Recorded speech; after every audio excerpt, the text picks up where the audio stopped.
కరీంనగర్ జిల్లా కమాన్పూర్ గ్రామం ఇందిరానగర్ కాలనీలో ముందస్తు సంక్రాంతి ముగ్గుల పోటీలు ఘనంగా నిర్వహించారు. ప్రతిభ చూపిన ముగ్గురు మహిళలకు విజేతలుగా ఎంపిక చేసి బోనాల రజిత, బోనాల అంజయ్య ఆధ్వర్యంలో బహుమతులు, చీరలు అందజేశారు. ఈ సందర్భంగా బోనాల రజిత, అంజయ్య మాట్లాడుతూ ఇలాంటి పోటీలు మహిళల్లోని ప్రతిభను వెలికి తీస్తాయని తెలిపారు.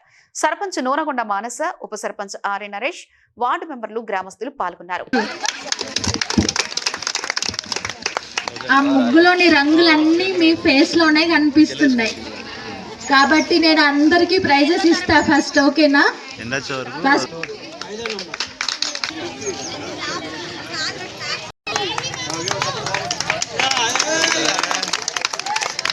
వీళ్ళ ముగ్గురిని మీ పోటీలో నుంచి తీసేస్తున్నా, అందుకోసమే వీళ్ళని తీసేసాం. వీళ్ళని స్పెషల్. ఓకేనా? వీళ్ళ పోటీ వేరు, మీది వేరు. ఇప్పుడుగా మీకంటే ఎక్కువ మంచిగా వాళ్ళు కష్టపడేసి కాబట్టి మనం చప్పట్లు కొట్టాలి. 4 సరే